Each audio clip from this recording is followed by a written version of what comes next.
शहीद आजम सरदार भगत सिंह के प्रारंभिक जीवन पर प्रकाश डालना चाहता हूं।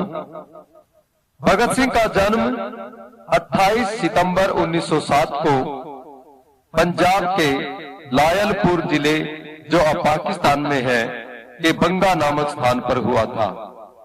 पारिवारिक उनकी जो पृष्ठभूमि है, उनका परिवार एक आर्य समाजी सिख परिवार था, जिसमें उनके पिता और चाचा भारतीय स्वतंत्रता आंदोलन में सक्रिय थे।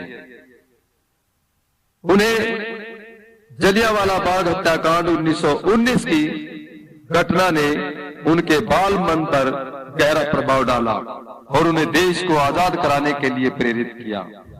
चंद्रशेखर आजाद के साथ मिलकर एक क्रांतिकारी संगठन की स्थापना की।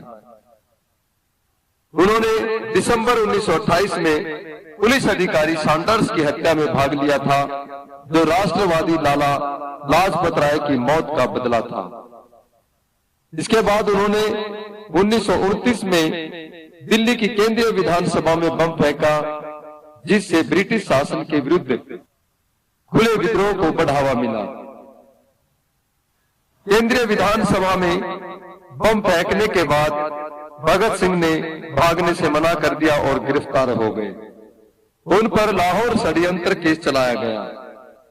23 मार्च 1931 को भगत सिंह को उनके दो साथियों सुखदेव और राजगुरु के साथ फांसी दे दी गई।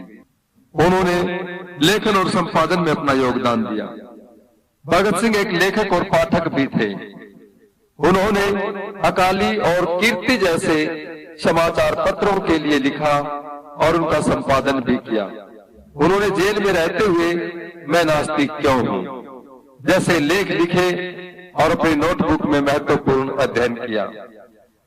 उन्होंने अपने लेखों में मजदूरों के शोषण करने वाले किसी भी व्यक्ति को अपना शत्रु बताया, चाहे वह भारतीय ही क्यों न हो, जो उनके समाजवादी विचारों को दर्शाता है। भगत सिंह नास्तिक थे क्योंकि उन्हें लगा कि ईश्वर में विश्वास करना लोगों को कष्ट और भय से सांत्वना पाने के लिए एक झूठा सहारा देता है और यह समाज को यथार्थवादी व तार्किक आधार पर निर्माण करने से रोकता है। अपनी जेल यात्रा के दौरान उन्होंने अपने प्रसिद्ध लेख मैं नास्तिक क्यों हूं में तार्किक कारणों से ईश्वर की अवधारणा को अस्वीकार किया। भगत सिंह के नास्तिक होने के कारण भगत सिंह के अनुसार लोग अक्सर दुख और मृत्यु के भय से ईश्वर में विश्वास करते हैं, लेकिन उन्होंने खुद को इन काल्पनिक सांत्वनाओं से मुक्त करने का फैसला किया।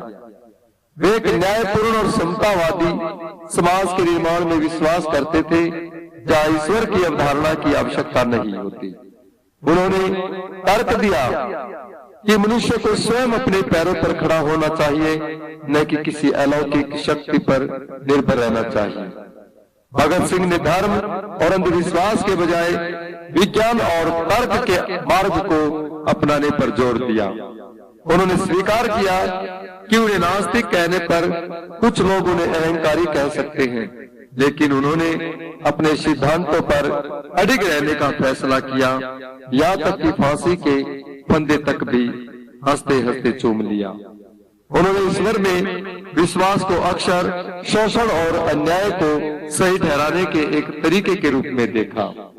संक्षेप में हम कह सकते हैं कि भगत सिंह का नास्तिकवाद किसी धार्मिक असंतोष से नहीं, बल्कि एक गहन वैचारिक दृष्टिकोण से उत्पन्न हुआ था, जो मानव को स्वयं के भाग्य का निर्माता मानता है और विज्ञान व तर्क को महत्व देता है। भगत सिंह की आखिरी इच्छा क्या थी? फांसी पर जाने से पहले भगत सिंह लेनिन की जीवनी पढ़ रहे थे और जब उनसे उनकी आखिरी इच्छा पूछी गई तो उन्होंने कहा कि मैं लेनिन की जीवनी पढ़ रहा हूं और उसे पूरा पढ़ने का उन्हें समय दिया जाए। कहा जाता है कि जेल के अधिकारियों ने जब उन्हें यह सूचना दी कि उनके फांसी का वक्त आ गया है, तो उन्होंने कहा था